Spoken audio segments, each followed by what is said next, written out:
What up, nerds, and welcome to another Shyamalan episode of Straight Chilling, the weekly horror movie review show where you chill and we kill, slice, dice, and chop up yet another horror movie. My name is Bob. I'll be your host for the evening. This is episode 409, recorded Monday, February 6th, 2023. Tonight we're talking about the latest and greatest from your boy M. Night Shyamalan. The movie is Knock at the Cabin. Before we get into it, let me introduce everyone else on the show. First up, calling in from Washington, D.C., you got your boy Randeezy. What's up, man? Randy! I'm sorry, I just used that bump, but you said something entirely different this time. Are we amending the nickname lists now? We got to make a new bump for it to make it official, I guess. Jesus Christ. Randeezy. Somebody call in and say whatever. They call me Randeezy because it's just that easy. Exactly. There you go. You can't make this stuff up, right? Or did I? I don't know. You can only make this stuff up. Justin is not going to be joining us tonight. He is flying across the world currently. But we are very excited to have back on the show, Nicole. Welcome. It's your girl, Female Perspective Stains. How's it going? Oh, man. It's good to legitimize that with a real thing. Yeah, I mean, Justin's not here, so somebody's got to represent, right? Oh yeah, it's Women in Horror Month, as I've been told. It is. It is. Justin's slacking on his female perspective. It's a welcome stain. I think we've traded up our stains this week. Oh, thank you. Also, a very happy birthday to you, Nicole. Thanks for hanging out with us on your birthday. That makes it even more special. Yeah, I would love to talk about horror on my birthday. So this is great. It's kind of perfect. Oh yeah. I mean, when your birthday's on a Monday, what are you going to do? Like, what are you going to do on a Monday? You might as well podcast. Gonna record a podcast is what you do on Mondays. That's what you do. Now Randy's going to sing and dance for you. Go ahead, Randy. We're in our mid-30s. We got to do podcasting on Mondays. That's just the deal. Got to do it.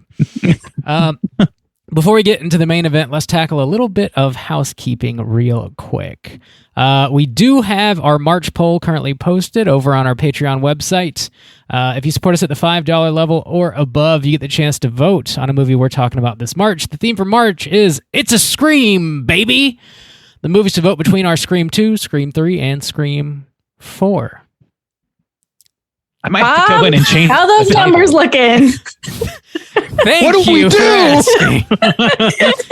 asking. Scream 4 is mightily in first place. Scream 3 is surprisingly in second place, and Scream 2 is in last. Gasp.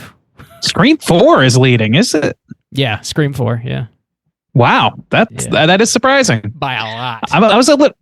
I'm shocked. Scream 2 of all of them, I really thought was going to be a contender, and here it is being blasted by 3 of all of them. Like, that seems...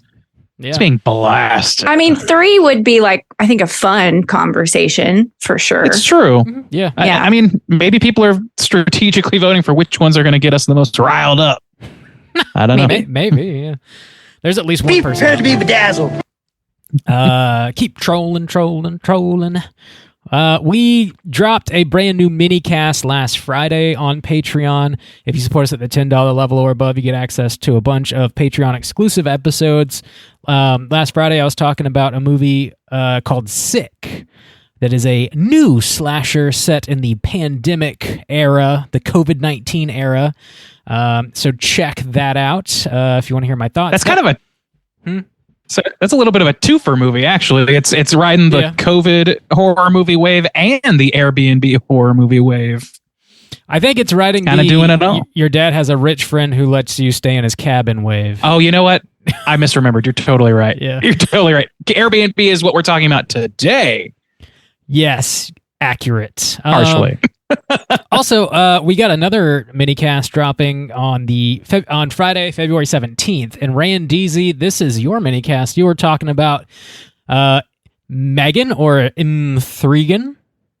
Mthregan, the world-class automaton, is come and just cyborged her way into theaters, and I went to see that motherfucker, and now I have recorded my thoughts on it with no filter, which is just going to be terrible for everyone. Enjoy. It's going to be great. You want to hear it. Treat yourself. What else we got going on? Joe Bob Watch Party this Friday, actually. Friday, February 10th at 9 p.m. Joe Bob's going to be doing another double feature, a Valentine's Day themed double feature on Shudder. And we're going to be doing a watch party as we typically do. If you want to join the watch party, I'll drop a link so you can do so on all of our social media outlets just before 9 p.m. Eastern Time. Click that link and you'll join in. You'll be able to see some Joe Bob and chat with everybody else who's watching. It's usually a pretty dope time. Looking forward to that for sure. I think that's all I got. Randy, do you have anything? Did I forget anything? My house is squeaky ass clean, so let's do this. Nicole, do you have anything? This house is clean. What are you up to, Nicole, with Light and Shadow? Actually, you got any plugs? Actually, yeah, plug it. Sure. I mean, I feel like the bump has spoken, so our house is clean, but your house could be filthy. We have no idea. So yeah, Light and Shadow. I've got a few things happening. My most recent episode was sort of an impromptu episode. It was the menu with Randy. He joined me, and we talked about creativity and criticism in the menu. Since we are both creative professionals, I think we had some very particular resonances with that movie. So we talk about that. And I am going to be releasing a Women in Horror episode. I've been doing that for years. I've been celebrating Women in Horror Month for probably a decade at this point, and I've kind of watched it evolve and change. And so usually I have a guest on, but this year I'm going to go solo and just kind of do a retrospective and talk about the last decade and where we are and where I would like to see us go. So those are always exciting. And then, so that'll be in February. And then in March or April, it depends on when Easter is, I'm going to be doing an episode. Hell yes. Yeah, something I've been wanting to do for a long time. And I've been wanting to talk about religion and horror for a long time, but it's been really difficult for me to pull the trigger and just do it. So I'm finally going to take the plunge. So that'll be, like I said, March or April. I'm not exactly sure when Easter is this year. So keep your eyes open for that. It'll be, I'll be promoting it on all the socials and stuff. So you'll know when it's coming. Dope. Yeah. Thanks for coming on this show on Women in Horror Month to talk about the most muscly man in the world, Dave Bautista, and famous female director M. Night Shyamalan's new picture. It's going to be great. Yes. That's some dope shit to look forward to. Dropping everywhere you get your podcast. Check out Light and Shadow. Do yourself a favor.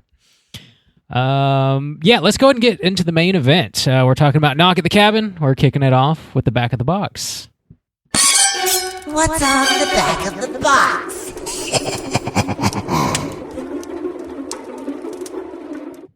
Bob! There you have this one yet? Do you have the box? God, I am so good at impressions. Killing it. No, but you can pre-order the box if you want to do that. You can. And you can. Man, they are just putting those pre-orders out earlier and earlier.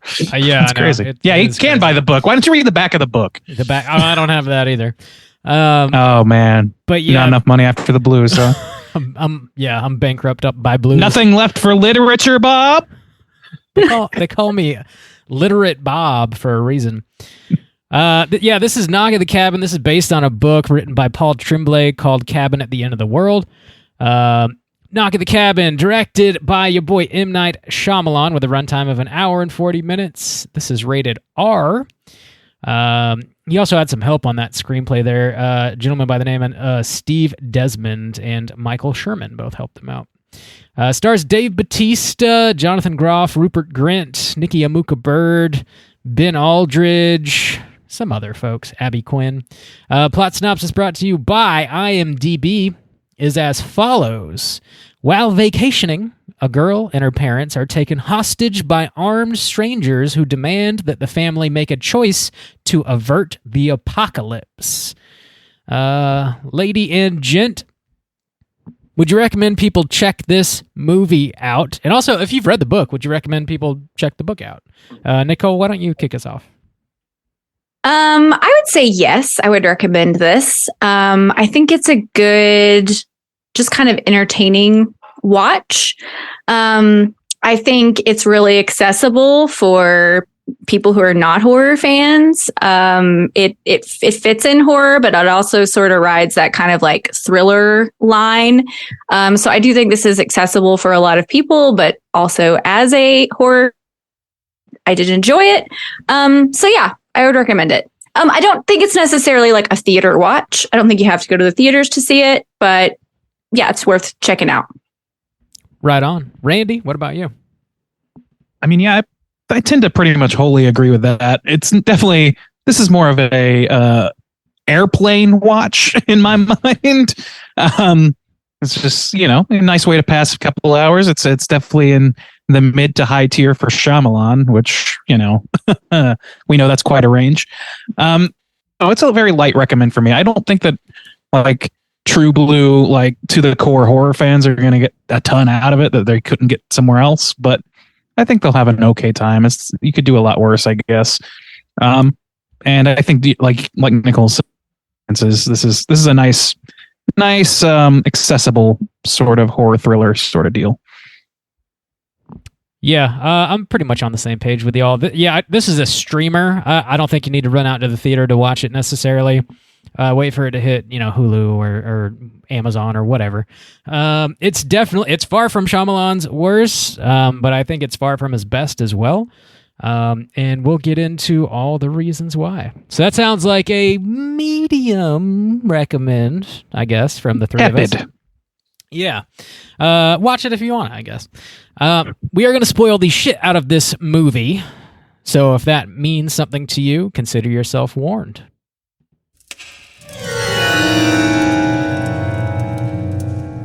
Spoiler warning.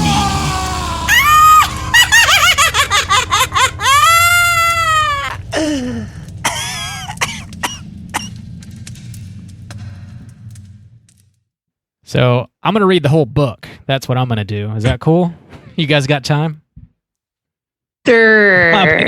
You're really just trying to sell yourself as an audiobook voice artist these days. I know. Yes. Hire me.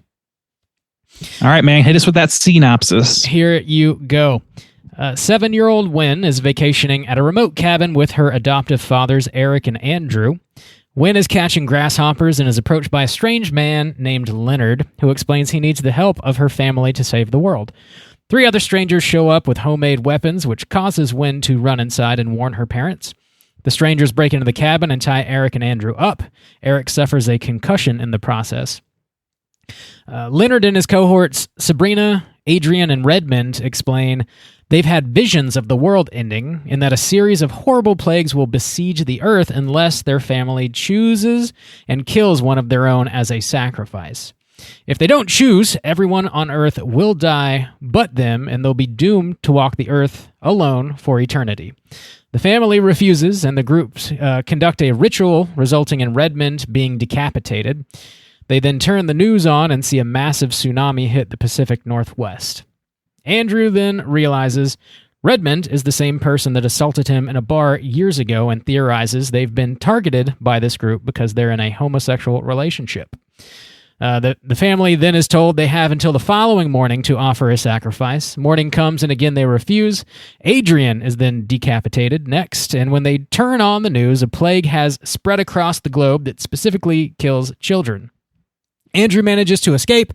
He gets a handgun from the car. Sabrina runs off into the woods, and Andrew is able to lock Leonard in the bathroom. Sabrina returns and gets shot in the stomach. Leonard tricks Andrew into opening the bathroom door and gets the gun from him.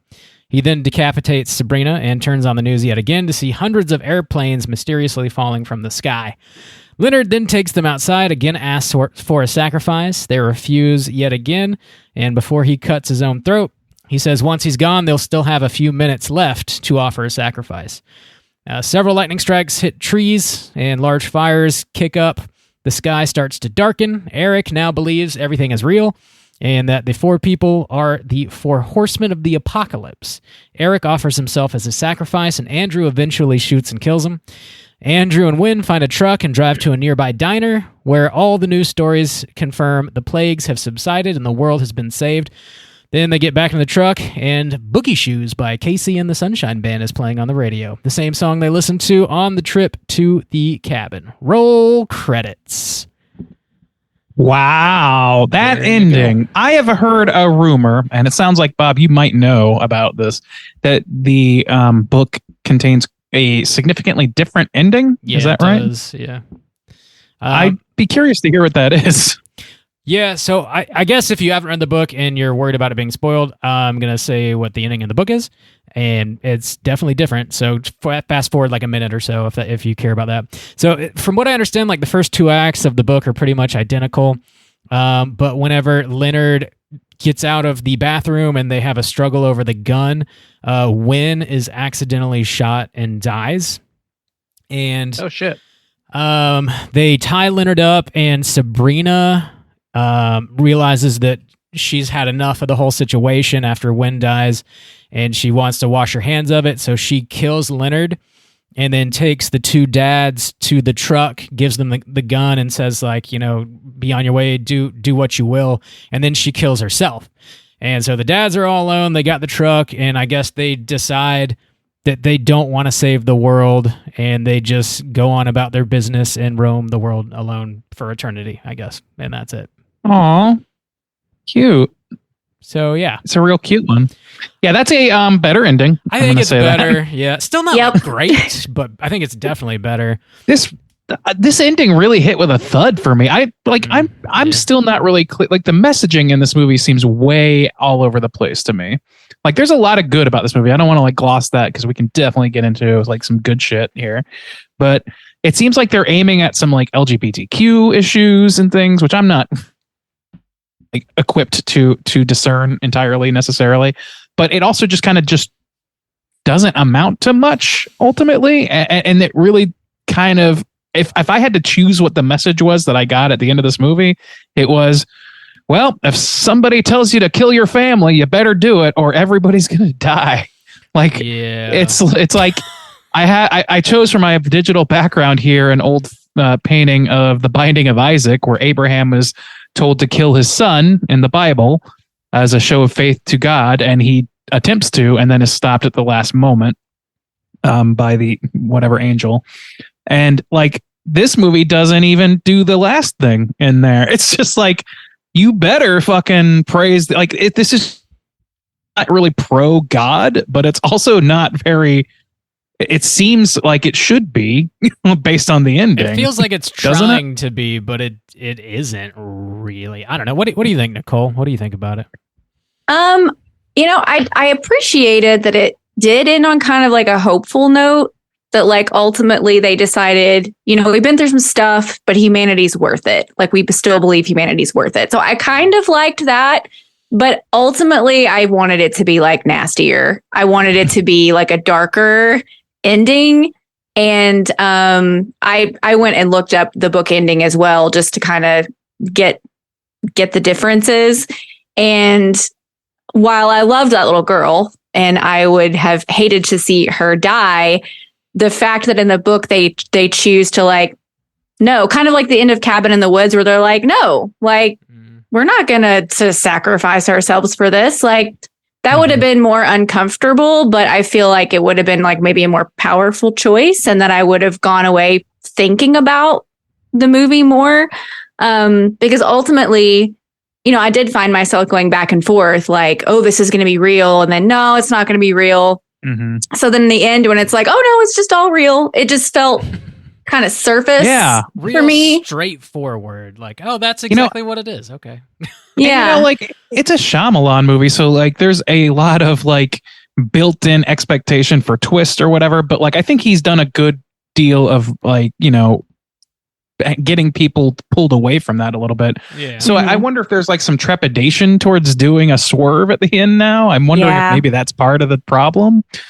But it really, it just sort of like, you don't need a twist necessarily, but you kind of need plot development. It can't just kind of end exactly as you anticipate the whole movie. Yeah. Yeah. I was really surprised when the movie ended, because I reflected upon the trailer and I was like, that is the entire movie is in the trailer. You see the whole thing. I was like, there is no more to the story other than like who specifically survives, I guess. But yeah, I was thinking the same thing. I was in the theater thinking about, okay, how should they have cut this trailer so that we didn't know all of this already? But that's not what they do with trailers now. So that's neither here nor there. But yeah, it was kind of hard, like Randy said, to figure out exactly what the message was, because as I just mentioned, like I'm all in for like religious themes and horror. I think there's a lot of really interesting things to say with that. And so I was like looking for that, and trying to figure out like, okay, what is this criticizing? Is this encouraging? Like what is it? And ultimately I'm not really sure. I got to look at like Shyamalan's other work, like Signs in particular is a very, like a pro-God point of view at the end of the day. And this feels like it's kind of trying to pull that off, but it doesn't have like the fun twist to support it.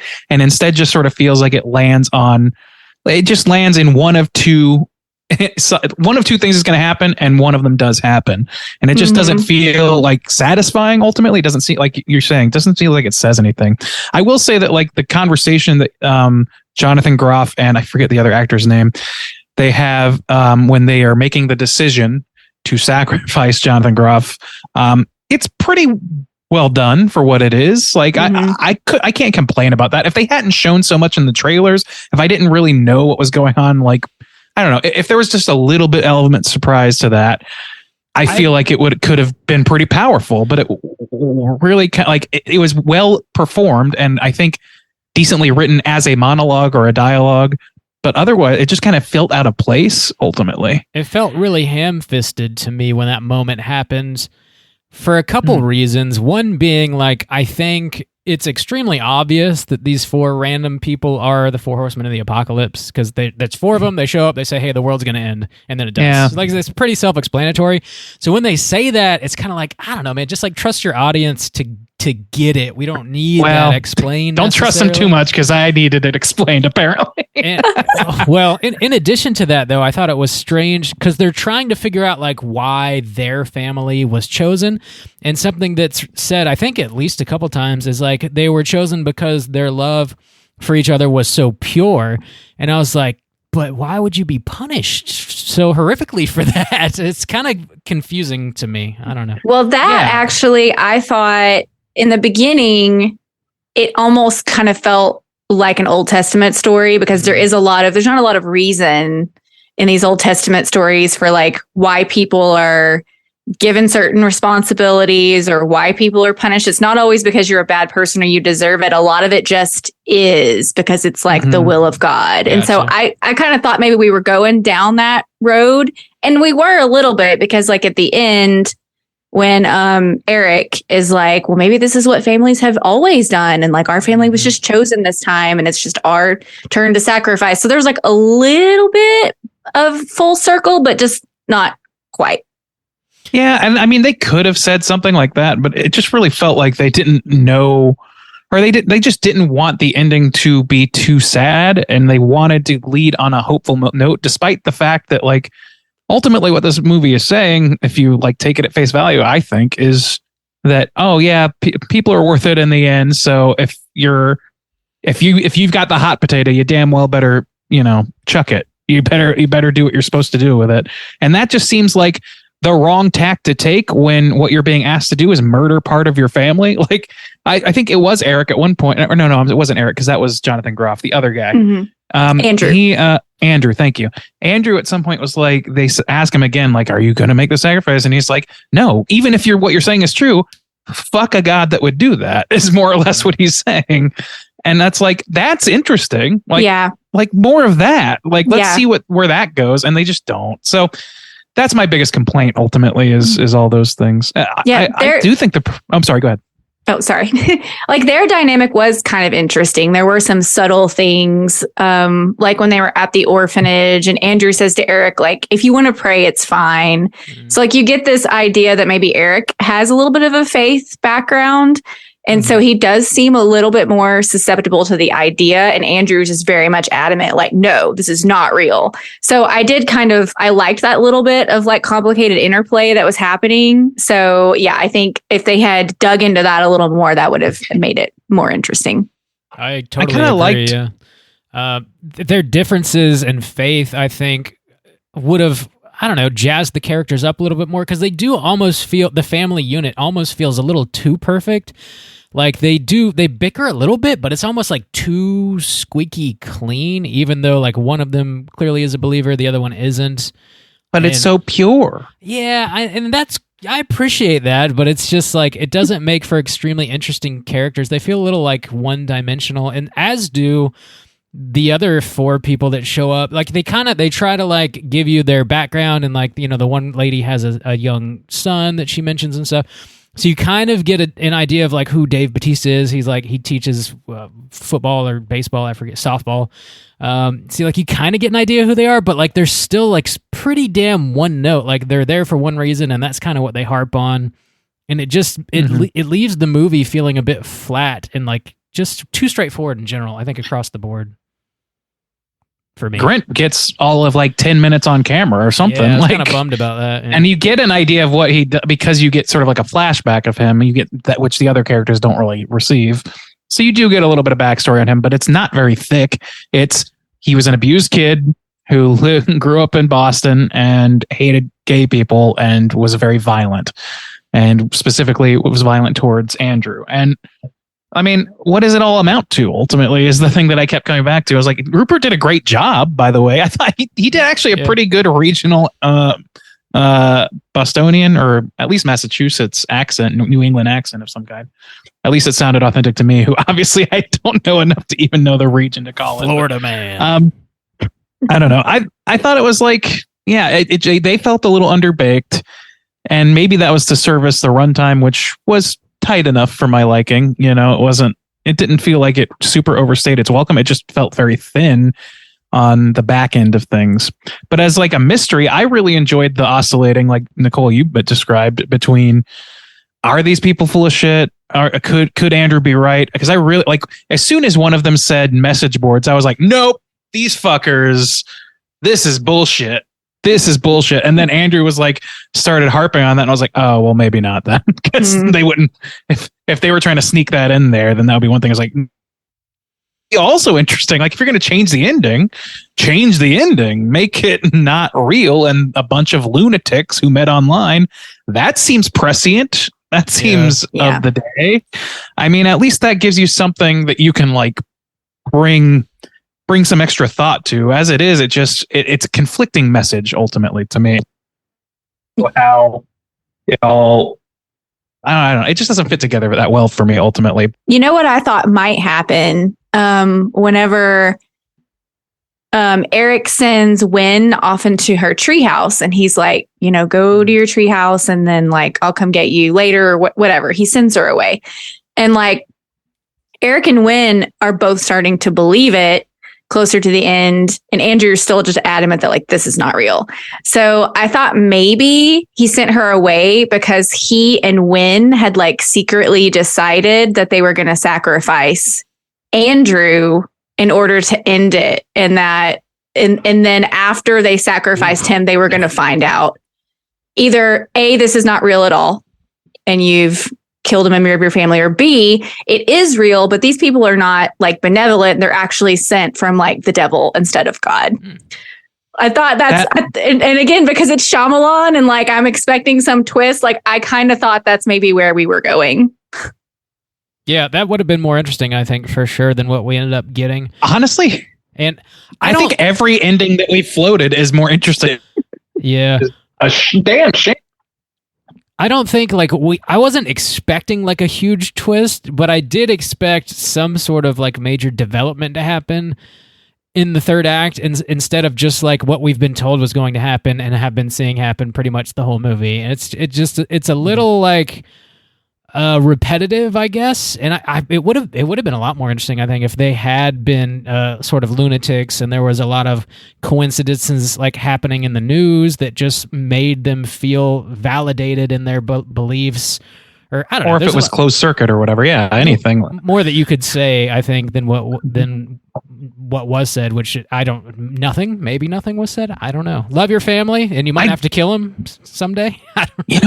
I genuinely like trying to get in the head of Shyamalan, which I mean, who knows? Like, I'm just taking stabs at the dark here, but it really seems to me, like I said earlier, that he's just like, he's trying to shed the appearance of being the twist guy. Yeah, I want to give some shouts outs to Dave Bautista, and he actually he did a good damn job in this movie. He was probably the most interesting character out of the four that show up anyway. He gets the most screen time, of course, so maybe that's a little unfair, but I thought he definitely kind of stretched his acting chops in this movie, and I thought he carried it pretty well.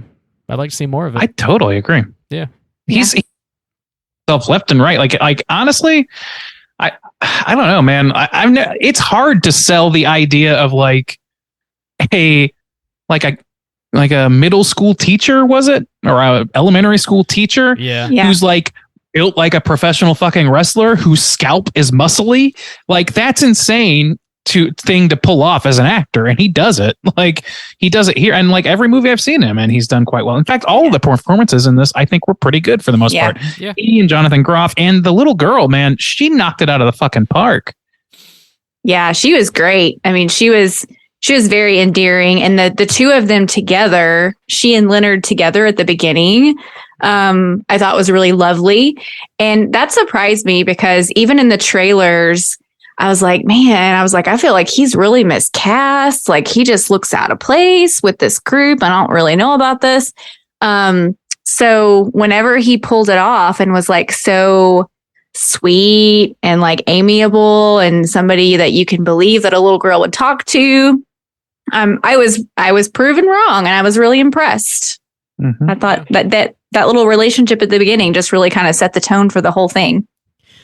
That one moment where they lock Bautista in the bathroom and he breaks the window to try and like trick them and make them think that he escaped or whatever. There is no way that giant man was going to fit through that little window. No way. But I love that they went through the trouble of having him rip it from the wood.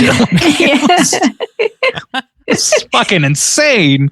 He's not like he's a professional wrestler. He's not a fucking superhero. He's not the goddamn Hulk. He is now. Yeah, that was great.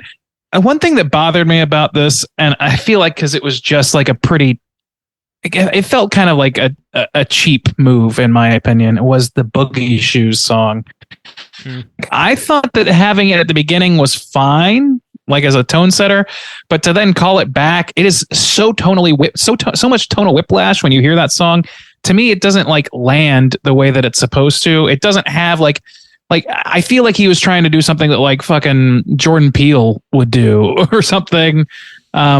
And like having this thing set up, it's a family thing. Oh, it comes back, and they tried to make it an emotional moment, and the emotional part was okay, but the song contradicted that so hard, and it didn't actually have like if the song had a second reading, like the lyrics had some alternative meaning where you could like read it a certain way that like, oh, it recontextualizes the lyrics of the song. They only recontextualize it in the absence of this one character, which is fine, but because the song is so upbeat, it hurt the ending a lot more than it helped, in my opinion. Yeah. I don't think it really hurt or added anything. I was pretty neutral on it. They sort of have almost a full conversation without saying anything, just with like turning on and off the radio over and over again. Their like mood kind of changes, and then you realize that they're like, oh, you know what? It was way better with that song on. And they've turned it back on because obviously they're kind of depressed. It was fine. I just feel like a different song choice would have just gone a long way. And maybe that's a song that's mentioned in the book, and maybe that's why he felt like beholden to it. Maybe. But if not, like, I don't see any reason not to choose something that's a little more versatile. If you're going to needle drop something in the most emotional moment of your movie, I mean, why Boogie Shoes? Yeah, I did appreciate it, like, as a plot device. And like Rob said, like, we understand like what they're going through in that moment without any dialogue, which I always love. Right. But yeah, it could have been any other song, and that would have been accomplished for sure. Mm-hmm. Yeah, that's the thing is like I think it was just a little contradictory. If they had just chosen a different song, that scene would have hit exactly as intended, I think. But I don't want to rail. They should have played that "Everybody Do the Dinosaur." It's Casey Hell yeah. and the Sunshine Band, and we're going back to the Stone Ages, or we were about to anyways. So like, it's thematic. How about Go Ninja, Go Ninja, Go, Go Ninja, Go Ninja, Go. Oh, yeah, why not? Sure, plenty of options. That's a perfect song. yeah, I don't know, man. Ultimately, this feels like a decent pulpy watch for like, again, it's a Sunday afternoon watch to me. So I don't know. Like I have a hard time being too hard on it, but I also have a hard time glowing about it at all. Yeah, one thing I thought was pretty effective was the planes falling out of the sky. Yeah. Like that was a great visual. Like everything else, like the tsunami and all that stuff, I was kind of like, it's standard apocalyptic stuff. But yeah, watching the planes falling out of the sky was pretty cool. Beck watched this movie with me, my partner Beck, and we were sitting there, and the tsunami hits Cannon Beach, which is like, I don't know, 5 miles from where we lived for several months in the year 2020. And we visited several times. That's where they shot the Goonies and shit. And like, so we were like, oh, wow, cool. And then the fucking, that one woman dropped in. I was like, oh yeah, I work in Washington, D.C. in DuPont Circle. And the whole goddamn theater erupted like, yes. Oh, that's here. That's here. And I was like, okay, now I feel stupid for having felt that way about the tsunami scene. I'm an idiot too. Cool. It's a fun moment though. Yeah. Yeah, it makes me laugh. So whatever. The plagues that happen in the movie, I thought one way they probably could have like deepened the characters a little bit was like if they would have made them a little more tied to the four horsemen or like what they represent in the Bible. And I didn't know this. I had to look this up. But I guess they are conquest, war, famine, and death are the four horsemen of the apocalypse. I don't. It probably would have been interesting if they would have worked that into the characters a little bit more, either by way of who they are or like how their plagues manifest. I don't know. Could have been something. Yeah, I felt kind of the same way. Like I just saw this movie like a couple of hours ago, so I have not had really any time to like dig in. But that was one of the things I wanted to dig into more was the four horsemen, because there's such a sort of like disconnect between like what the Bible says about it versus like how it's been put out there in like pop culture and in like other mediums. I'm not sure what's what.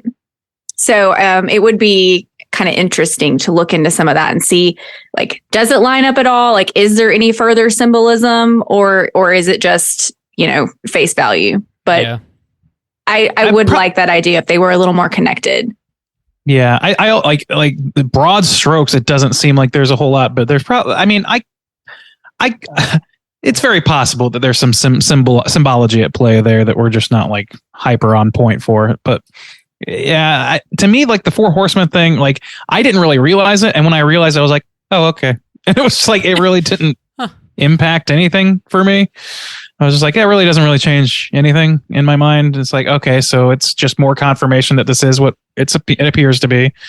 Okay, everything is what it appears to be. So I don't know. Speaking of that, though, they were like, okay, you have to give an answer. And every time you give a no, one of us has to die. And that's going to usher in like another, tragedy upon the world. Mm-hmm. And I'm like, what if you don't kill each other? Right. The tragedies, do they automatically happen? Because if you killing each other was what brings it about, then why do it? Yeah. It almost seemed like answers are hard to come by. It seemed like they were buying time by killing each other off and like satisfying God by giving another sacrifice instead of the one main sacrifice. Maybe that would make sense. Maybe that would make sense. I wish seems like something that maybe they could have covered pretty easily. Yeah, if that's the case. I want to say Bautista says some line that's like, "I bought us a little more maybe time," he does. or something like that. But it's not like harped on, really. Yeah, right. Maybe so. Maybe I don't know. I tend to agree though. It's like there's something like very interesting about watching everything go down as just like experientially. But yeah, the more you press at it, the harder it gets the pressure points start really showing if you start playing around with the story too much.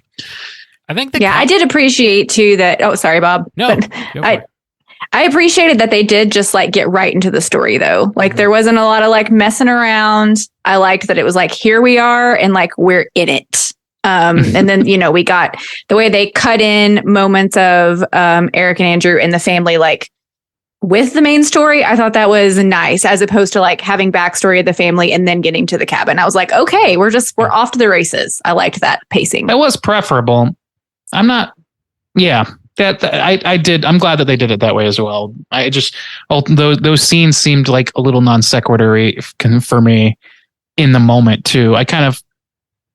There were a couple times where I felt like it just seems sort of like a random time to bring that up, but I don't know, arguable and not that big of a deal ultimately. I was glad. I also prefer it to what you described, like just throwing in a whole bunch of like setup scenes, title sequence, and then actual movie. It's a little tired. I appreciate the integration. It definitely reminded me of the way Signs is built, which Randy, you already mentioned this, but like it does feel like each time you flash back, you're supposed to like get some sort of insight towards the family and maybe help you better understand why they were chosen or how they're going to navigate and survive the situation. But it really doesn't add a whole lot more information other than like, oh yeah, they totally 100% are they there just for like each each other. and that's cool to see. Yeah, but it doesn't really deepen the And God story. hates it. Yeah.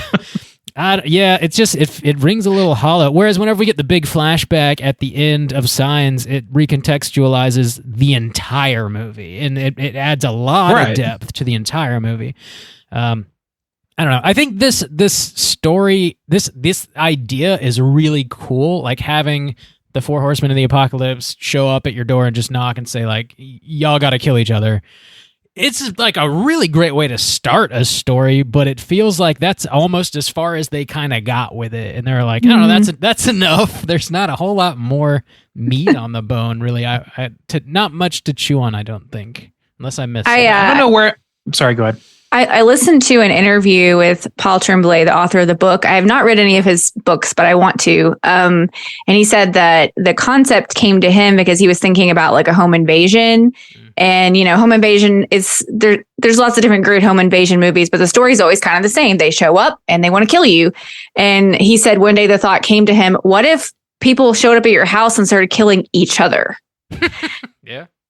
And so that's where this concept came from. And I'm like, it's a really interesting I think concept. Tucker and Dale nailed that one, actually. Agree. But no, that's interesting. I also like that it's like they come not because they want to kill you, but because they're compelled. Yeah. Like I think that's interesting no matter how you play it. But the problem is like we get an hour and a half to sit in that thought. And it doesn't really morph ever. It just sort of oscillates between those two options and then lands in one, which again is kind of just the core problem. And I keep harping on it. I'm sorry. I think Shyamalan, generally speaking, tends to do better with his own material as opposed to pre-existing IPs. Like this movie, this isn't like terrible by any means, but like this is okay. Old was actually a comic book, a graphic novel. I didn't know that he really liked, and I was not a fan of that. And then Avatar: The Last Airbender I couldn't finish it. I couldn't get through the movie. But like all of his like real bangers are like Unbreakable and Signs, Split, like his most popular, well-regarded Glass. ones. Like he wrote. Well, yeah, I don't know. We don't have to get into Glass, but I don't know. Maybe he should just keep writing his own stuff. The Visit too. I mean, I like The Visit quite a bit. Yeah, I mean, maybe. I had this impression that I didn't know that Old was an adaptation. To my mind, the only adaptation he had done was Avatar. And I'm like, you know what? Big swing at a big budget movie, big miss. Happens. Sure, yeah. But yeah, if he's kind of got a habit of doing that, like there isn't an adaptation, I guess, that he's done that has really like shined. So that's a good point. Yeah, not that I can think of. Yeah, I don't know. Any other major points you guys want to hit on? Knock at the cabin? I don't think so, man. Yeah. Yeah, go ahead. There's just not a whole lot to dig into, is there? Right. Yeah. It seems like there should be more to chew on with a movie about all of these different, about the apocalypse, about religion, about belief, about LGBTQ issues, about all this shit. But it somehow doesn't offer a lot of conversation. Yeah. Well, let's go ahead and rate this bad boy out of 5. Nicole, why don't you kick us off? How do you feel about Knock at the Cabin? So like I said, I think this is a good, accessible movie for a lot of different people. I know we like pulled a lot of criticism out of this, but I did enjoy it. Like I found myself having a really good time with it. I don't have any like real like huge criticisms other than just I think, you know, the ending could have been a little more satisfying. But I thought visually it was rich. Like the cabin was cool. The big giant bookcase behind them was cool. Like I thought the setting was neat. The acting was good. I liked the cast. The family I really resonated with. And I can't remember which one of you said like maybe they were a little too perfect, but honestly, like I found myself enjoying that. Although, as we mentioned, it would have been more interesting if the two guys would have maybe had a little more tension and about the decision. But just them being this kind of idyllic, happy family, I enjoyed watching that.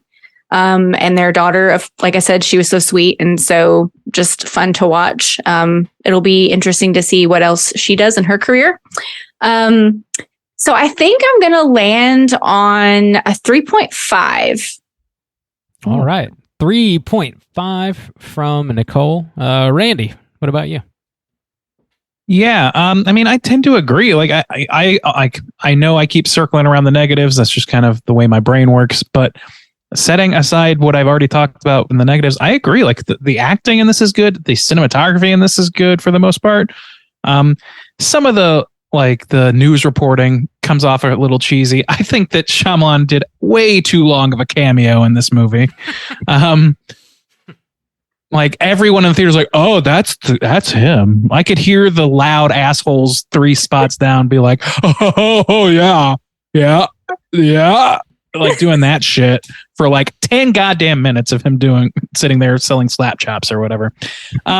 Anyway, that's a side complaint. But like for the most part, the cinematography was great. That opening sequence, like you said, of Leonard and Wynn, it's maybe the strongest part of the movie for me. I think that conversation is so like pregnant with menace while also being very amiable. Like it's a hard line to straddle, and those two actors, they do it. I just wish that ending was different, and I wish, that some of these little things were a little bit different. But yeah, the setting, the cinematography, the audio design even was pretty good. Like I could have been really happy with this movie if it had just been a little more gutsy with its ending, honestly.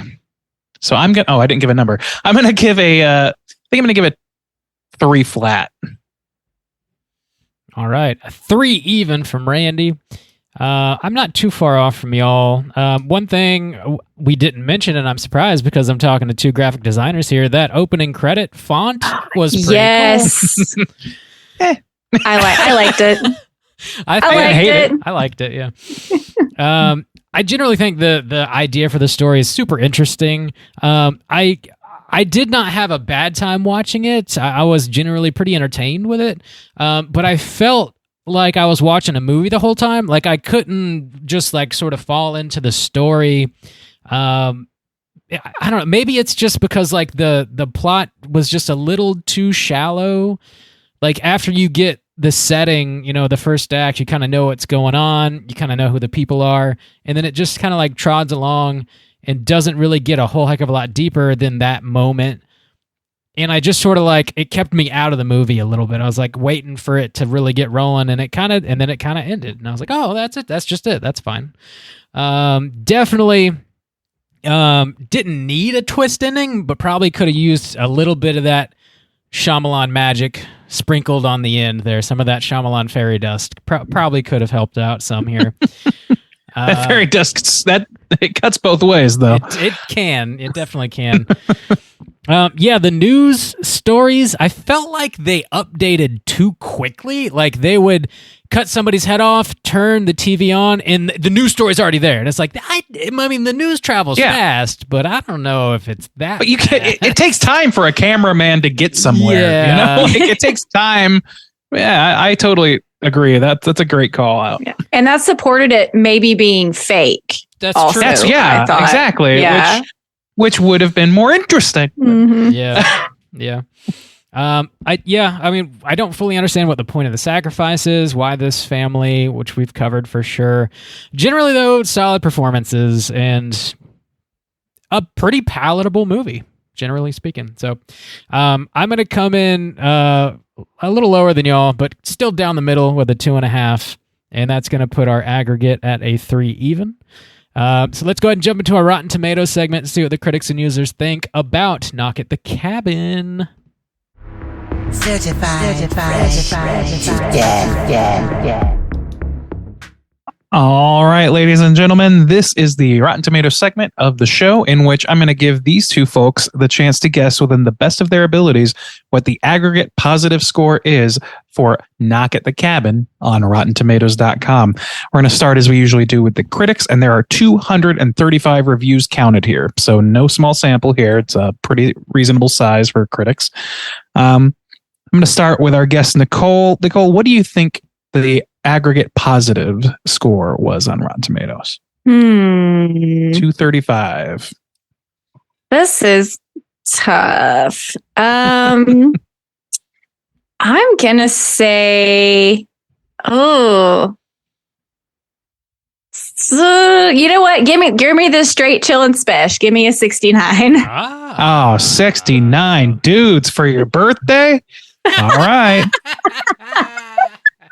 On a Monday? My God, in this economy? Bob, how about you? Where are you falling on the spectrum here? I think that's a pretty good guess. It's going to be not crazy high, but I think most people are going to be fine with this movie. I'll go a little bit higher with a 75, please. All right, 75 percentile. Bob, you done fucked up. Nicole got this 1 point off from a ringy ding. 68% is the score. Nice. Yeah. 68 dudes. Sorry. 68 dudes. One to grow on. Yeah. So, I'll save the critics' consensus for after the audience score. The audience, there are over 500 verified ratings. Bob, we'll start with you this time. What do you think those 500 plus verified ratings thought of this movie? I'm going to go a little lower than the critics, I think. Because damn, there are some people out here that just like hate Shyamalan. Like they've just had enough, and they're gonna one of them's on a plane to Korea right now. Dude, for real, they're gonna roll in with a chip on their shoulder, and they're gonna be like, "Fuck Shyamalan," and then this movie's not gonna be the greatest thing they've ever seen. They're gonna be like, "Fuck this movie." So I'm gonna go with a 60, I guess. 60, okay. Nicole, how much faith do you have in the Shyamalan haters? Do you think they'll be honest with themselves? No. Oh. I thought some balance was coming to the force, but I guess not.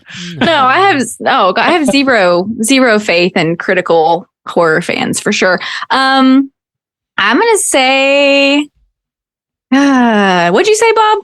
60. 60. Mm-hmm. I'm gonna say 65.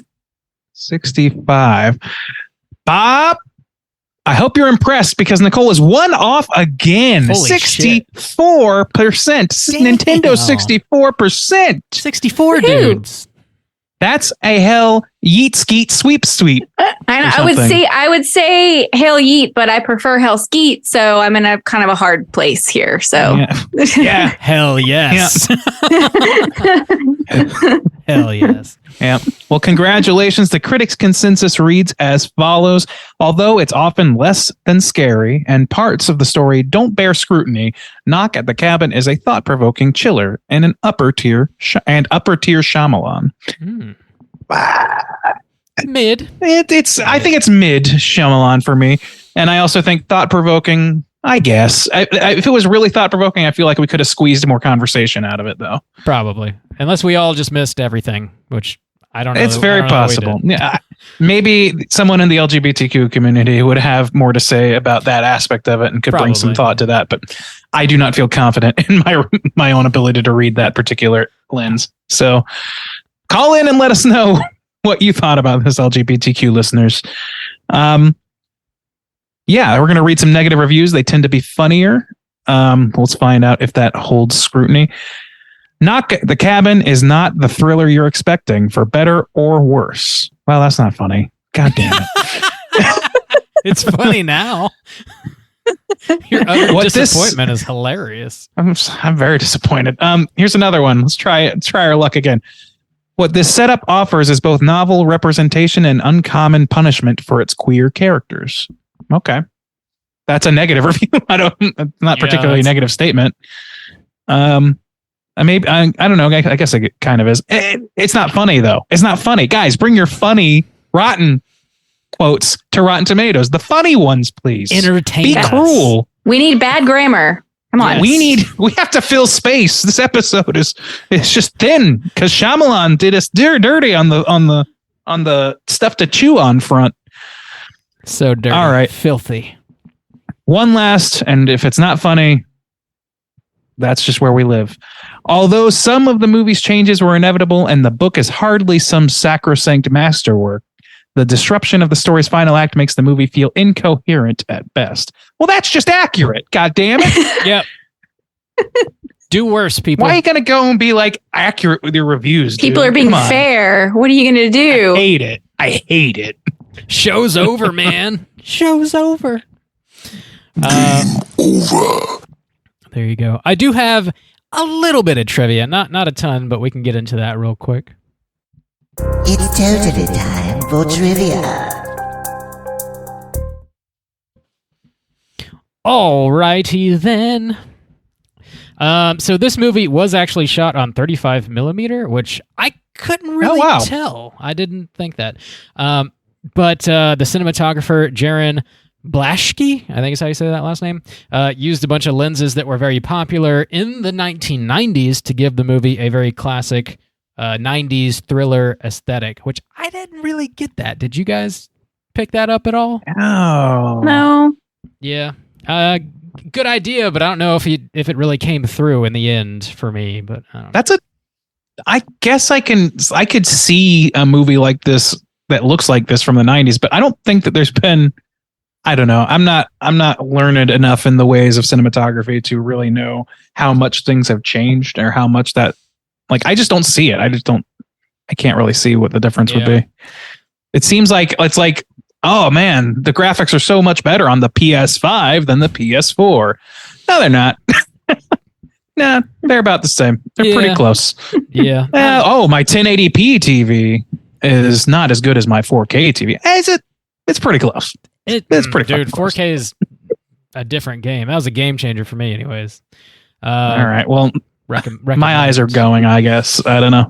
The cinematographer actually he's worked with Shyamalan before, but he's also on Servant, which is his show on Apple Plus. I think it's on Apple Plus. But he's also worked with Robert Eggers. He is the cinematographer for both of his movies. Maybe all three. I'm not sure. That's cool. High. That's some highfalutin shit that you're coming off of to do like 90s thriller style. Yeah, for sure. The screenplay for this was voted onto the 2019 Blacklist, which is just a list of the most popular unproduced screenplays. I guess they put one out every year of shit that just wasn't made but is pretty hot. This was on that.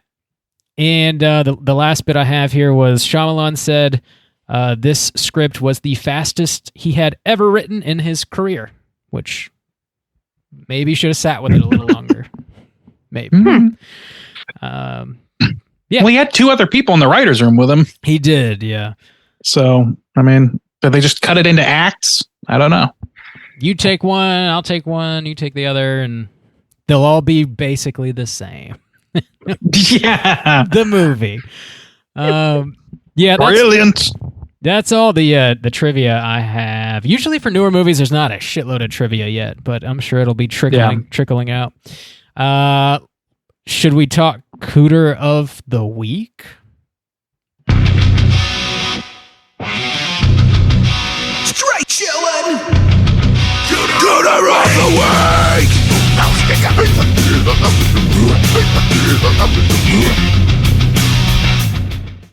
All right, Nicole, do Justin's Cooter intro from memory. Go. What's a Cooter? Why do we hunt him? Cooter is a character type in a straight chillin' exclusive. Yeah. Hell yeah. Honestly, Love it. I am very impressed. I don't even know Me that too. much. Killed it. Oh my god. It is an exclusive, not Yeah. exclusive, but exclusive. No, exclusive. Yes. Killing That's it. EXLOOSE. Yeah. gosh. Do you remember the points, or should we? Yeah, I think I can remember the points. I can't say I'm as eloquently as Justin, but so sexual deviance, smug arrogance, manipulation, patheticness, and looking at tire. Nailed Damn, you did it. You totally nailed There we it. So go. yeah, those are the 5 points of Cooterdom. If you hit 3 or more, you get booked. And I don't know if there is one in this movie, but we got to flesh this thing out somehow. I guess Redmond would probably be the most obvious pick. We can go through it and see if he fits. I don't know if anybody's really manipulative because they think they're trying to save the world. Yeah. And they're very straightforward. This is what it Yeah, is. yeah. You got to decide. They don't. Yeah, there's some forthrightness here. Whether or not it's accurate is the question throughout, and it turns out it was accurate. So Yeah. I don't know. No manipulation. Yeah. Looking at a tire, everybody looks pretty much typical, Right. except for the Mhm. sacks on their head when they decide to get murdered. Smug arrogance. I don't think anybody strikes me as arrogant in this movie. Protective in the case of Andrew. Mhm. In the case of the Four Horsemen types, not really arrogance, just like they're certain and they're unhappy about it. Yeah. Arrogance. Redmond maybe a little bit. He's definitely got like a short fuse. I don't know exactly why that is or where that comes from, but maybe just like the way he was raised, that rubbed off on him. So I don't know. Yeah. There's Pathetic. not really one, I don't think. No, I would say Redmond. I think the whole point is that these are all like regular people. Yeah. I think that's the whole point. So I call Redmond pathetic in that being a bigot is pathetic. sure, I give him that. He's got that for sure. But I don't know. Yeah, There's no sexual deviance. There's nothing sexual in this movie at all. No, so- there's really not. Yeah. And yeah, I just don't think there is one, and I think that seems like it's clearly intentional to not have anybody that's like, I don't know, they're trying. The whole point is for you to question whether or not these people are honestly just normal people who aren't happy to be there but feel compelled, or if they are just insane. And in neither of those Mhm. cases are you technically like a cooter just on face value. Maybe we should give it to Shyamalan because he's always got to be in his damn movie. That's egotistical, right? Well, if we got to do that, we got to go back to Hitchcock and shit. So I don't know. And he was definitely a cooter. Yeah. Uh-huh. Yeah. You heard it here first, folks. So right. He's always smelling those damn cigars. What's he doing? What's his problem? Yeah, Cooter free since 2023. Cooter Hey, free, it the finally way to be. rhymes. It finally rhymes. You got off All this right. time, Shyamalan, but I can't promise it's going to happen again. So thin ice. Who knocks at the cabin next summer? Let's kick our shoes off and let our hair down and talk about what we've been watching this week. Hey gang, what you been watching? Nicole, you been watching anything cool for your birthday week? What's up? I've been watching some stuff lately. Mainly 2 TV shows, neither of which are really horror. One that I revisited is Manhattan, which is about the Manhattan Project, where they were building the first atomic bomb in Los Alamos, and it's a drama. So it's more about the people and the scientists and like their relationships than it is about like the science of how the thing gets built. And I don't know anybody else who's ever seen this show, but the first season came out in like 2015, so it's been a while.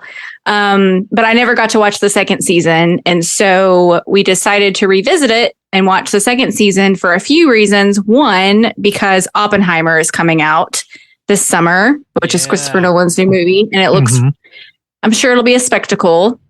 And so that made us think of Manhattan. And Also, the guy who created it, his name is Sam Shaw, and he is the one who is writing the adaptation of The Devil in the White City, which is about cool. H.H. Holmes and the World's Fair, and I'm really excited about it. So, if any of that sounds interesting to you, check out Manhattan. It's on the Roku channel right now, streaming for free.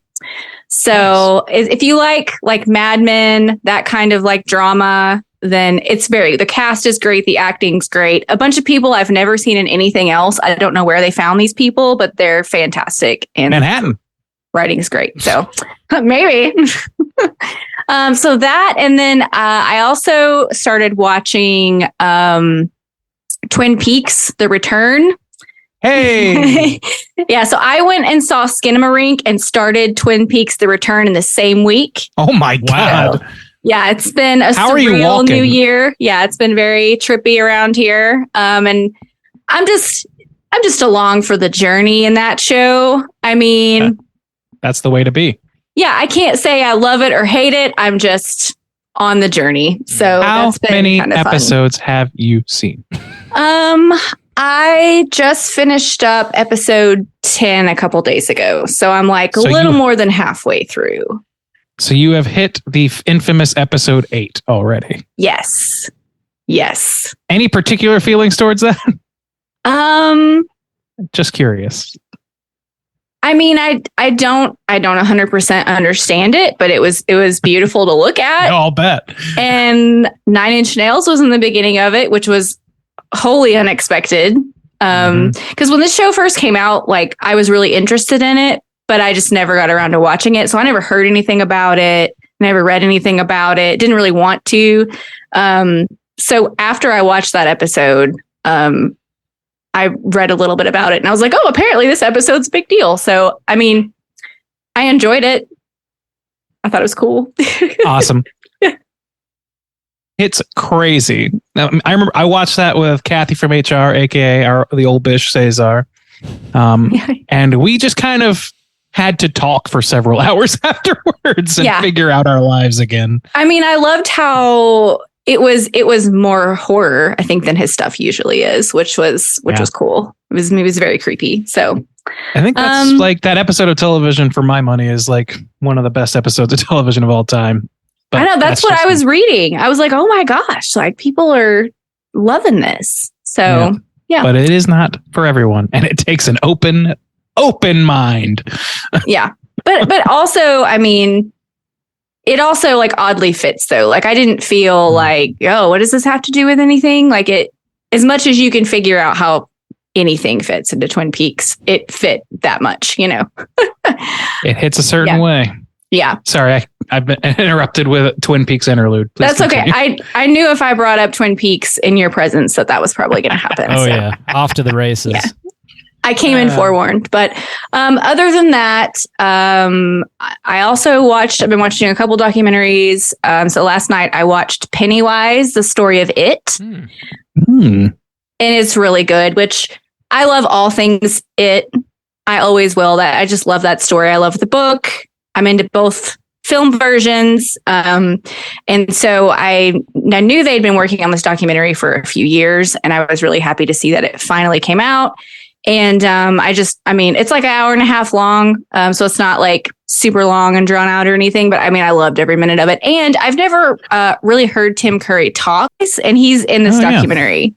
Really? So yeah, so that was really like a joy, and like most of the adult actors and like all the kid actors are in it. And so it's a really great stroll down memory lane. And if you're of our age and you grew up with that movie at all, it's a really, really nostalgic watch. And just also to see some of the behind the scenes, how they did some of these special effects and stuff, like that's always very interesting. So that was great. And then the last thing is I've been immersing myself in Search of Darkness 3, which is, the 80s horror documentary. They're all 8 million hours long. And this one is like the obscure stuff. I haven't seen like any of the movies that they're talking about. So that may be a good thing or a bad thing, depending upon the film. That's my favorite. Yeah, but it is. It's like, oh my God, I feel like I'm not a horror fan at all. I don't know any of this stuff. So, I'm sure some of it will pop up on Shudder, and maybe I'll give some of it a watch. So,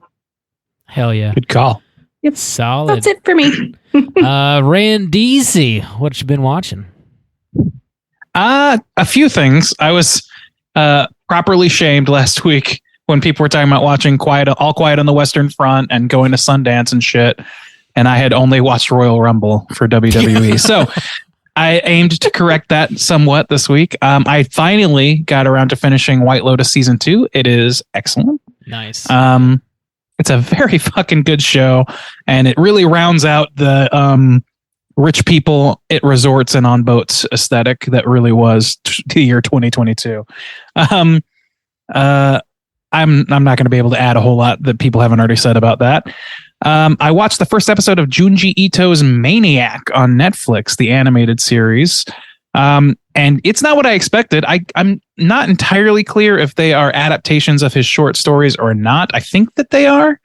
But the first one that I watched, I didn't expect them to be funny. They're like, at least this one is just really more comedic than anything. It's very much feels like an Addams Family inspired thing. I don't know if that's true or not, but it kind of feels like that.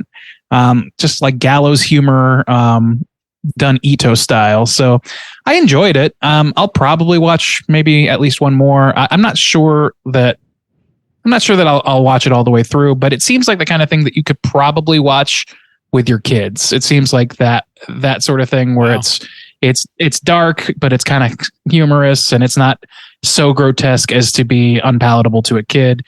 I think not a too young of a kid, but like your tweens, your teens, that sort of thing could easily watch this with you. Let's see. I finally got around to watching The Devil's Backbone, the Del Toro film, which was fucking excellent. It really is like it feels like a just slightly underdeveloped Pan's Labyrinth. Like shares so much DNA with that movie, which is already a fucking great movie. This one I think like falls a little bit short of that benchmark, but not by that much. And goddamn if he doesn't get good performances from kids too. So there's that. I rewatched Skinamarink. I think that more and more I like it. Like I like it more and more. The more I think about it, the more I see it. Beck fell asleep. Yep. And I watched those are the two genders really. People who love Skinamarink and people who fall asleep during Skinamarink. I watched a show, or at least a couple episodes of a Korean show called Physical 100 on Netflix, which is clearly very styled after Squid Games, but it's a real reality show where you're trying to find like the strongest person in Korea. And so they have 100 people competing. I've only seen a couple of challenges so far, but they're pretty fucking grueling challenges, and they go pretty hard. I don't know. It's kind of like a Ninja Warrior-y thing where it's like very legitimately impressive shit that people are doing, but they also do the reality TV editing and shit like that. And it's like, so it's the good and the bad. It's worth throwing on for a minute. And then last but not least, I began the movie Purple Rain, which I have never seen. I've never really listened to much Prince, but I've only heard great things. I think Justin's a big fan. And I enjoyed quite a bit the performances at the beginning of the film. And then at about the 20-minute mark or something, I had to turn it off because Prince was being such a prick to his female counterpart in this movie. I was like, I fucking hate this. Like, ugh, no, I can't do this. So I might go back and watch it again, and who knows where the characters go from there. It's like I said, pretty early in the movie, but I was a little on the fence about what I was going to watch anyway. And like after Morris Day finished up his first song, which was great. Prince's behavior towards women in that movie was really off-putting to me. So I ended up swapping. That was it for me. Randy, I have to tell you that I was delighted when you brought up Royal Rumble last week. Oh, good. Because David, he's a wrestling fan, but he sort of like oscillates in and out of like keeping up with it regularly. And he's gotten more into AEW than WWE. But he'll pop back into WWE for like certain reasons. And he wanted to see Cody Rhodes come back. And so I also watched Royal Rumble. Oh my god! How did you feel about the Swamp Wizard and the Hat Man? That was the high drama of the day for me. I was telling David about this, and I was like, Randy didn't know who anybody was, and he was talking about somebody who was like a swamp king. I was like, who do you think he was talking about? And we think you were talking about Bray Wyatt. Yes. He's the lantern guy, right? Yeah. The lantern guy who had like fucking Winnie the Pooh, Blood and Honey characters following him everywhere and shit. So I actually like him quite a bit because David was watching it every week when his character like first came out. And because he's always been like a spooky, like clearly horror inspired character, I've always liked him a lot. So I had never seen that particular version of him because he tweaks it every like few years. But yeah, he's got a whole like cast of people and this like psychotic children's show that he's like a character in. And yeah, so just hearing you talk about the spectacle through the lens of somebody kind of like me who doesn't really know what's going on, like I identified with that and found it very amusing. I'm so glad I could provide that. And yeah, he was my favorite part because of the horror stuff, obviously. That just obviously speaks to me. But there was it's a lot of fun. And I randomly at a bar, Beck and I were talking about that. And I was like, I don't know, maybe we should watch WrestleMania. And like this guy right behind us, like catnip was like WrestleMania, and he just started talking to us for like a half an hour about wrestling. And I was like, this is worth it. This is worth getting into wrestling for. It's just the absolute like glut of people that love it and just want to talk about it and like unashamedly with other fans and so on. It's true. That. Like when I remember there was a period of time where I was working on Monday nights, like I was working retail.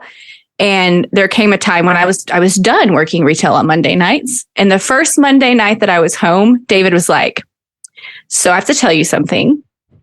I've started watching wrestling again. And so we watch wrestling on Mondays. We have to go to church right now. Yeah, it was this big like confession because I never would have like guessed that, but just by the type of person he is, I never would have guessed that was something he enjoyed. But I guess he watched it like with his family when he was younger. And so I was just like, it's fine, but it is. There's a lovely community of people who are into it, and it can be a lot of fun. So a lot of genuinely, and I want to make sure and point this out because it sounds like I'm like, oh, bless your hearting, the community of wrestling fans, but legitimately some of the smartest people I know are the biggest fucking wrestling fans. So I want to make sure and give them their due. It's really just storytelling like any other medium, and so you get it. You get involved. Mm-hmm. Yeah. So I'm missing anyway, out. Bob. Hi. What are you doing? I haven't been watching any wrestling, but maybe I should start. I like swamp wizard people. So I'm into that. I did watch Triangle of Sadness. Speaking of rich people on boats, and I enjoyed the shit out of that. It's a wild ass movie. It's not really what I was anticipating it being. A bunch of like rich people and models go on this multi-million-dollar yacht and run into a bit of trouble, and it sinks. And it's I don't know. It's definitely got a lot of themes that it's playing with. Commenting on the one percenters and shit. And I forget if it was you, Randy, or Juice that mentioned it. But there is just a ton. I think we both did, actually. A ton of like literal shit in this movie. Oh no, Justin let that one slip. I was trying to keep that a surprise. Man, that scene.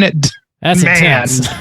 It's one scene in particular, and it is just incredible to watch and witness. Yeah.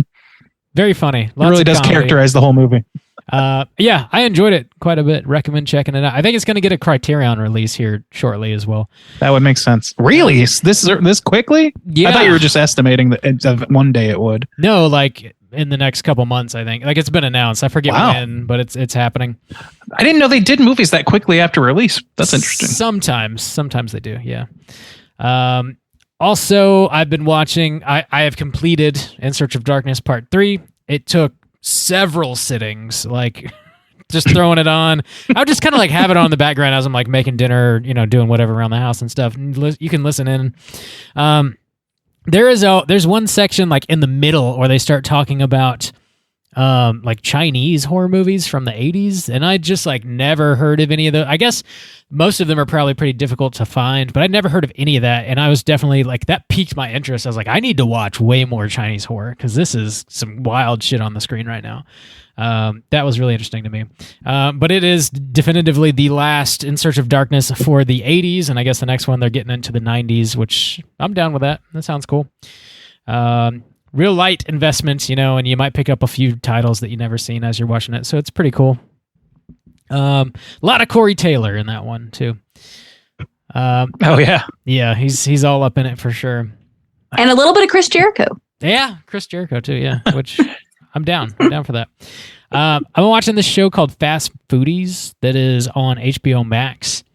It's a lot of fun.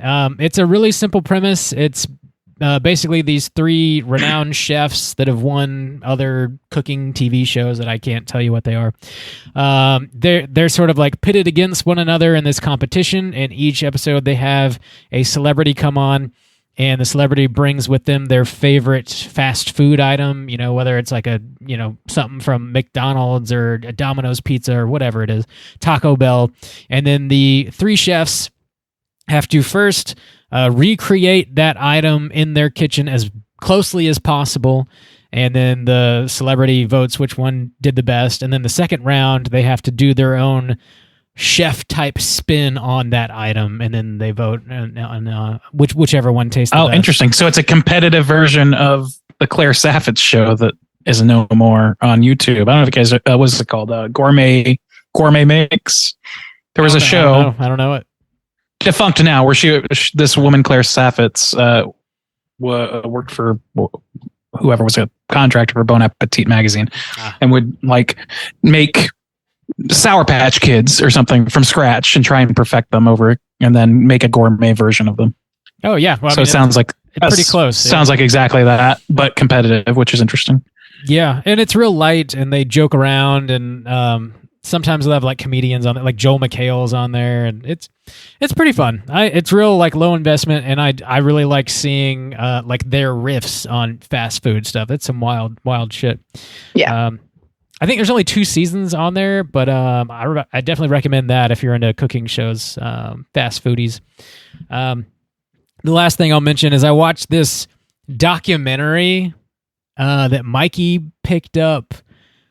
And God damn, this is going to be terrible. Dude, this is going to be brutal somehow. I kept thinking of you, Randy, when I was watching. I think you would find it very hilarious. So it's only an hour long. It's called Love and Saucers. And it's about this older gentleman who's being interviewed about how he lost his virginity to an alien. So that's the premise of it. And really, as you get into like the quote story, it's very clear that this is an hour-long commercial for his paintings of these weird sexual acts with aliens. Like he's trying to sell some weird art. Yes, exactly. It is like, I don't know. He's obviously just making this shit up, and it's very, very funny. And then he shows you that's way lighter than what I would expect Mikey to bring to the table. Yeah, so good on him. Yeah, that does sound interesting. He's got these like 6-foot tall paintings of like this naked alien woman just like holding her breasts, or like he's like banging an alien in the woods or something. It's just ridiculous shit. Wow, Billy Pilgrim has unstuck in time. So yeah, that's awesome. Love and Saucers. It's pretty wild. I don't know if you can stream that anywhere. You might just have to buy it. You just have to buy it on Blu-ray. I just have to. You just have to do it. That's pretty much all I've been watching. We don't have any voicemails this week, but if you are listening and would like to call in and leave a voicemail to be featured on next week's show, hit us up at 904-638-3231. Randeezy, you did have a prompt ready and raring to go, didn't you? I did, and this is lifted wholesale from our friend Caitlin at Plug It Up Podcast, who informs us that she's going to be having an episode geared towards this this prompt, as well as a couple other similar prompts. But I just couldn't resist, so by all means, feel free to use this as evidence to for or against your points. Free Caitlin. research. Have it. Yeah, but it's a great question, which is just simply name a horror character that you particularly love to hate. One that maybe you're supposed to hate, maybe you're not, maybe it's a controversial decision, but you just fucking hate this character. And for me, like, my immediate answer to that was Trevor, the boyfriend from Candyman, who is maybe one of the most loathsome motherfuckers ever put on celluloid, I think. He's just, God, I want to punch that dude in the mouth. Let that woman come into their apartment and paint it pink. What was he thinking? Dude, The nerve. you don't do my girl like that. You just don't do it. Yeah, so that's good shit. Please call in with your horror characters you love to hate, horror characters that are controversial to hate, however you want to interpret, that's fine. We're not the ones gathering evidence. That's Caitlin's job. You could also just call in and tell us what pricks we are for stealing that from Caitlin. And it'll be really interesting because Caitlin is scheduled to join us next week, so she can revel in that in real time. Oh, yeah. Perfect. Yeah, we're going to get a call from Caitlin with Caitlin on, or Caitlin's like, you motherfuckers, how dare you? Yeah. She's like, I stand by that. Yeah, exactly. You mean to tell me that nobody called in to tell you when they gave up on M. Night Shyamalan? I thought that was going to be a hot topic.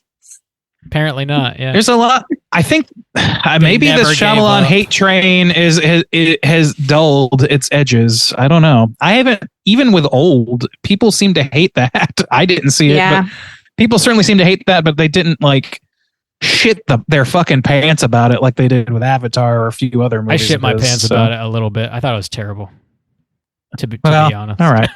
This is way All right. better. Well, I appreciate that you copped to shitting your pants. Thank you for that.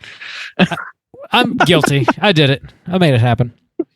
So call in and leave your voicemails at 904-638-3231. That's pretty much it for us here at Straight Chilling this week. Nicole, thank you so much again for spending a piece of your birthday with us to talk horror. It has been a true pleasure, as it always is. And I hope you had a great birthday. Do you want to remind everybody where to find Light and Shadow at? Sure. It's Light and Shadow, a horror podcast. You can find me on all your podcatchers. I'm on Facebook and Instagram at Light and Shadow Pod. And so tune in later this month and we'll talk about some women in horror. And also right now, like right on my homepage, lightandshadowpod.com, I have a link to all of my Women in Horror Month stuff from like the past several years. It's all in one place. So you can go there and check it out, and you should. And you should check out any and all other like female podcasts. Like you mentioned, Caitlin's coming on next week with Plug It Up. Check out her podcast. This is a great time to watch female directed horror movies. This is a great time to watch female centric horror movies, a la The Descent. It's a great time to, just get in there and find out what ladies are doing in the horror landscape. And it's becoming easier to do so. So celebrate with us, folks. Absolutely. Speaking of, Bob, don't we have a female helmed film coming up next week? No, it's going to be the week after. I don't know who the hell directed the cell. You put me on blast right now. I got to Google it. Oh shit! I had my weeks mixed up. Cool segue, Andy. Nailed it. So we are going to be talking about the cell from the year our Lord 2000 next week. This is another Patreon pick, and this was chosen by your boy Hydraberg. This is definitely a male director, and his name is Tarsum Singh, I think is how you say that. So slam your eyeballs into the cell. Caitlin is going to be joining us for that. And until next week, please rate, review, and subscribe to us on iTunes. Follow us on Twitter at STR8_chilling, on Instagram at Straight Chilling Podcast. You can send us an email at straightchillingpodcast.com. If you want to join in on our daily Slack channel conversations, hit us up on one of our social media outlets, and I'll send you a link so you can do so. And don't forget about the Joe Bob Watch Party this Friday at 9 p.m. Eastern Time. Until next week, as always, all you mother truckers, please keep chilling.